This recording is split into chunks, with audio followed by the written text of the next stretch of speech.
Егембердиев жана Жалиловдун кылмыш иштери боюнча мына бул жерде айтып атпайсыздарбы, кылмышы бар, жок жана башка. Мына мен сиздерге окуп берейин, сөзүм жалган болбосун. Мына Лейлек районунун Жаңы Жер айыл өкмөтүнүн башчысы Егембердиев жана башкы бухгалтери Жалилов 2014-2019 жылдары мамлекеттик сатып алуулар порталына жарыя берип жана кээ бир жерлерине жарыя бербестен сатып алууларды жүргүзүү менен айыл өкмөттүн балансындагы муниципалдык мекемелерди оңдоп түзөтүү, жаңыдан куруу боюнча курулуш иштерин жалпы 34 миллион 759 мың 222 сом акча каражаттарын аффилирленген жактар менен укукка жат туруктуу байланыш түзүп которуп салышкан. Ушундай негиз менен 26 август 21 жылы Лейлек райондук прокуратурасы тарабынан кылмыш иши козголгон. Кылмыш иши козголгон, бул өзүңүздөр айтып атасыздар, Набиев келе элек убакта кылмыш козголгондо Набиев козгоптур. Буну да тактадык биз. Ош аудит жоопкерчилиги чектелген коомунун бухгалтердик жана курулуш эксперттеринин 4 март 22 жылда түзүлгөн аудитордук эсебине ылайык жана текшерүүчү аудитордун эсебине ылайык Жаңы Жер айыл өкмөтү тарабынан которулган 34 миллион 759 мың 222 мың сом акча каражаттарынан жалпысы ошонун ичинен 4 миллион 227 мың 279 сом акча каражаты кымырылып алгандыгы аныкталган. Прокуратура 4 миллион 227 мың сомду аудиттин текшерүүнүн негизинде, урматтуугандар, жана айыл өкмөткө иш козгогон, текшериште жүргүзүп камаганбыз. Жана айтып атпайсыздарбы, Зулушев видеода бар. Отчет берип, жогорку кеңеште 4 миллионду алдады деп. Мына сиздерге аудиттин эсебин айтып атам. Ал эми тергөөдөн кийин, тергөө жүрдү билесиздер, камалды. Камалгандан ызылдап чыкты элдер. Жакшы көрүп чыкты. Өз каалоосу менен туугандар күйүп чыкты. Акча менен чыгардыңар. Саясаттар болду. Мунун баары бизде. Тиешелүү жетекчиликке чыктыңар, кокуй чечип бере кой деп. Бери келип сүйлөшүү жүргүздүңөр. Кийин чече албай кайса чалып албай атат телефондо ыйлактадыңар. Мунун баардыгы бизде бар туугандар. Биз эмне себептен майда чүйдө видео кайрыларга жоопту бербейм. Анткени ушундай сөздөрдү көтөрүш, чыдаш үчүн ген прокурор өлкө башчысы менен дайындаган. Ар бир нерсе менен ызылдашып айтыша берсек болбойт. Бирок биздин өзүнүн мыйзамдык укугубуздун негизинде баардыгын көзөмөлдөп отурдук. Кыбыр этип басканыңарды көзөмөлдөп отурдук. Мына бүгүн тергөөнүн жыйынтыгы менен бүгүнкү күндө, урматтуугандар, 26 март 2022 жылы Егембердиев жана Жалиловго Кыргыз Республикасынын кылмыш жаза кодексинин 336 беренин 2 бөлүмү менен коррупция, ал эми Абдулдаевго Кыргыз Республикасынын кылмыш жаза кодексинин 337 беренин 2 бөлүмү кызмат абалынын кыянаттык менен пайдалануу беренелери менен айыптар угузулуп, ошол эле күнү Лейлек райондук соттун токтомдору менен Абдулдаевго үй камак, ал эми Жалилов жана Егембердиевге камак алуу түрү таңдалган. Жана ызылдабасын, элди макул эми ушунча кандай чыгып атат, бирок эл чыгып атат, калыс болду деген максатта сот чечим кабыл алды, биз макул болдук. Бирок убактылуу эле шартты койдук айыл өкмөттөргө. Эгерде бир жолу тергөөгө тоскоолдук кылсаң, кайрап келип камайбыз деп. Мына тергөө жүрдү.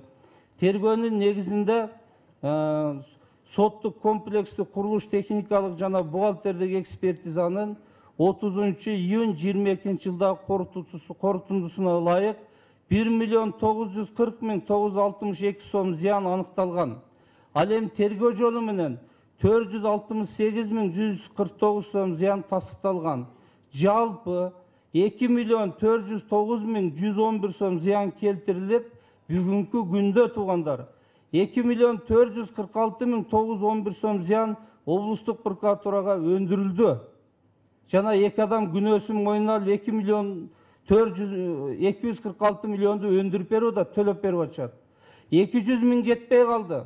Ал боюнча биз материалды бөлдүк. Себеби айыл өкмөттү бухгалтериясында көптөгөн документтер жок болуп кетиптир. Жок болгону боюнча дагы тиешелүү адамдар жооп берет. Буну дагы аныктап аягына чыгарганда материал бөлүндү. Бүгүнкү күндө текшерүү жүрүп атабы?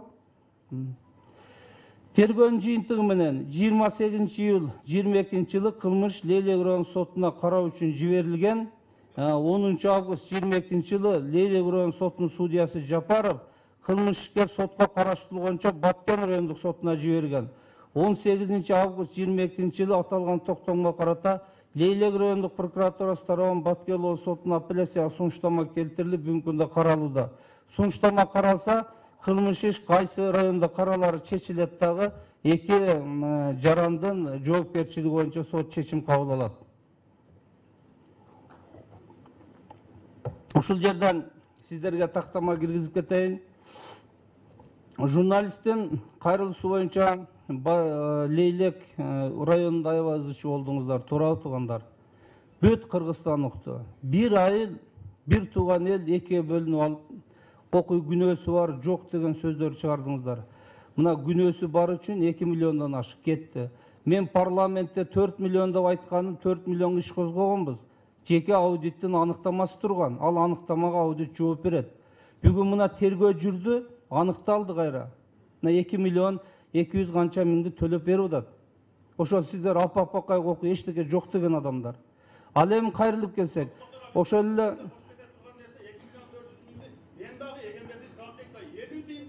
ким төлөдү? Мындайда сен кыйкырып бербей отургунуң сый деген орду бар. Отур ордуңа. Подрядчикти сен төлөтүп атасың. Ким, айыл өкмөт Бекжан сенби? Сиз мындай кылыңыз. Чо эли түйүн төлөсөңүз эми төлөйсүз. Ошол эме подрядчиктерге сиз мыйзамдууну берип атасыз. Ошон үчүн тергөө аныктап атат. Кылган Нуркамалдын жокмосулары айтып коюн. Акчаны алып чырылдатып алып аткан. Пул дегенде көзү кызар. Турган иттей. Депутат аркадагы депутаттар качка университет кызар атат. Ал деген күнүмө айтып атат. Кайтарып койбой десет калгыны. Айнакта кадыр албас менен десет кызыкка чурагы тактыралы. Бежан отур болду. Айга алып турган Нуркамал. Айтып атам, койбой отам десетке. Койбой десетке. Адыр 6 миллион карап аттым. $350,000 турат bizde. Torovay yakın, bilgi altını $150,000 sattılar. Nurkemal 1,5 hektarda dolar oturat $150,000. $150,000 için Liboy aylık bekledim. Kırgızistan'da çok bilgisi olan kurban kurtaran. Nurkemal bütün koygan. Akçada öl koygan. Bırakta kolu atlarlar var mı? Adasını atıp koyganlar. Torovay munisipallık meclisi jet bütün adam. Ben kıykırımcılık film jetine kaldı. Kurban kurtaran. Ben munisipallık kısmatkerdim. Benim atam 2 aylık müddet Şaylı hocam ben 3 yıl aylık müddet koydum. Ben 34 yaşında 2 aylık müddet başı olup oturam. Kurban kurtaran. Ben munisipallık kısmatker için memleket kısmatkerler dengeli kötürem der. Belinde bayrak çıkan adamın. 50 terimesi 10 değil memleket gezleyen kötürken. Patriotçiler de ayttan. Bu teli belediyelik tini kaç aydarlık koymadı adam. Hey aldın mı? Töle. Aldın mı töle? O ağda kurtarganmız biz. Seyahatler olgan. Seyahat yıldın ayağına. Memleket camcılga jaktan. Kudur dem atılırsan. Bunday bolboy. Turavaydı kırmına hazır bardık yer ayttan. Turavay duruş paçen satıp alıp koydu. Kırgızistan'da Leylek'te en bay adam kim? Turavay. Nacimet'in balası keçe uyga alıp gelip tacik işler turar. Arkadaki Kadir Koyçu 2 tacik'e koy baktırın ışığa havalı depti Doktor Ali. O berzab Leylek'ti demesi. İce el turat. Neme milisiya kızmatkeri. Жөн бойчу кыйкырыңча же канчага кыйкыра сүйлөп алыңар, отуруп тула жөн, тыштаңыла барыңар. Айтыңыз мына сизге сөз. Кыйкырыңа. Дагы айтыңыз, Болду беже айттыңызбы? Же дагы, урматтуу старший лейтенант, сен жөн турчу колунан сылабай. Айтыңыз дагы.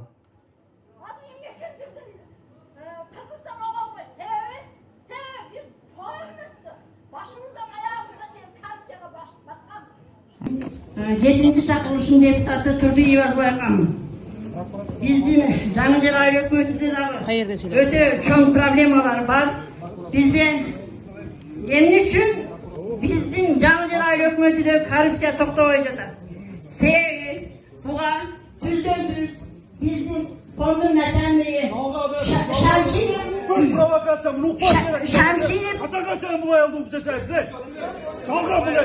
Bu ayıldı özün yerden attır. Ya mına yazacağım. Болды. Ай, жігіт. Тоқтап. Сыйлайбыз сізді.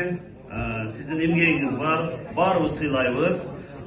Даяр болып келіпсіздер да, жаңы жерлер, екі тарап болып, даяр болып келсе, тоқтатылар оқшыған дерсені, ece бұл өзінше қағазымыз болса беріп қойыңыз түсін дейін. Жалғасыздар, постоянно şu провокация менен жасайды. Қашанғаша ушулай алдыгын жасайды. Мына жаңы жер айыл өкмөтүнө Қызматтан пайдаланып, ана şu bizde болып жатқан коррупцияны Тәжікстанға киргизип, Тәжікстанның коррупциясын bizim Kırgızistan'a kirgizip tümörü tutuyoruz şuna başçılık kılıp duran şu Şamşin Şaptan degen. Жалган. Балдар, жаңы жерліктер болды. Сылайқа жауап отырыңыз. Ешкім ұқпайды, бұл бір провокация енді Екінші. Айтып алдың уақыт, Бекжан. Уақыт бердік. Енді сен daha сыйладың, ем отыр. Отыр. Межесіз бітті же daha сөйлейсіз. Бітті. Болды, злағаны же. Ақырын. Ece, Kırgız elini sıylagan için gelip oturağız. Ayağına çıkarın sözünüzde.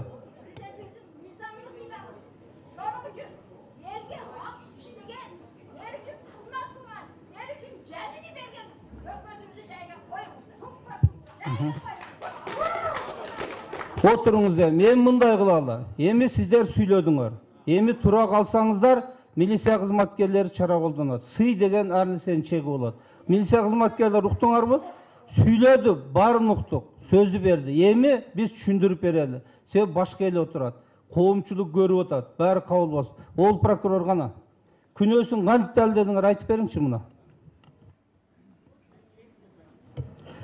Урматтуу элдер, бул жерде тергөө жүрдү. Тергөө жүрүп 3 адамдын айып огузулду 3 айламга 337-336 берене менен мына Бекжанов биякта отурат Егембердиевке жана Абдуллаев үчүнө айыптар огузулуп сотко жөнөтүлдү. 2.446.000 сомдун 2.200.000 сому өндүрүлдү. Ал жерде квитанциялар бар, ким аркылуу төлөнгөндөр бүт баары бар. Азыр тергөөнүн купуя сырдуулугу үчүн мен бул жерде айта албайм, анткени сот процесси жүрүп атат. Сот чечет, булардын күнөөлүү эмес экенин сот чечет. Азыркы күндө мына Бостонов жөнүндө айтып атасыңар, Бекжанов жөнүндө айтып атасыңар. Бостоновдун 100 жер берсе, жарымы Бекжановдун атасы берген ал жерди. Мына ал дагы далилденген. Ураматтылык болуп кеттир. Ошолордун үстүнөн биз срок давности өтүп кеткен үчүн кыскарттык, отказ кылдык. Бул жерде баардык нерселер аныкталып, атайын группа түзүлгөн. Ошол тергөө группасы тарабынан аныкталган. Мына азыр тергөөнүн купуя сырдыгы үчүн баарын айта албайм. Кандай далилденген ал жерде көрсөтмөлөр бар, беттештирүү протоколдору бар, фирманын өзлөрүнүн көрсөтмөлөрү бар жетекчилердин. Кандай деп айткан, кандай деп сүйлөшкөн. Бүт баары сотто ачыкка чыгат жакында. Рахмат, отуруңуз. Мына урматтуу туугандар, тергеген обул прокуратуранын Батка обул прокурор сиздерге маалымат берип түшүндүрдү. Прокуратуранын кызматкерлери да бирөөнүн баласы. Алар да Кудайдан коркот. Күнөөсү жок эле адамды күнөөлүү деп камап тергесе эртең сот бар. Сотто билинет, ачыкка чыгат урматтуу туугандар. Мына далилдеди. Бир нерсе эске болсун. Биз Кыргызстанды түгөл кыдырып жүрөбүз. Бардык райондорго барып атабыз. Түшүнүп атышат. Бүгүн кыйкыргандын эле заманы деген ойлогоңуздар. Кыйкырып койсо эле ушуну күлөнөйүн деп дагы ойлогоңуздар. Анын баары өттү кетти. Себеби адам өзүнүн ким экенин сөзүнөн эле билинип калат. Ошого карата баа берилет туугандар. Ал эми мына жерде баяттан бери сүйлөнүп аткан, өзүңөр сүйлөтпөй койдуңар бул эжени. Менин билишимче Москвадан келди окшойт чогулушка. Мына ушул эже орозодо сүйлөп атат мага. Мен бир ооз мына кабарда бергеним жок. Зулушуп дейт, Кудай уруп кетсин, Бостоновдун өкүл баласы дейт. Ой туугандар, арыз жазганда Бостонов деген жаран лейлектеп бар экен, мен арыздан угуп атам. Өкүл атам эмес.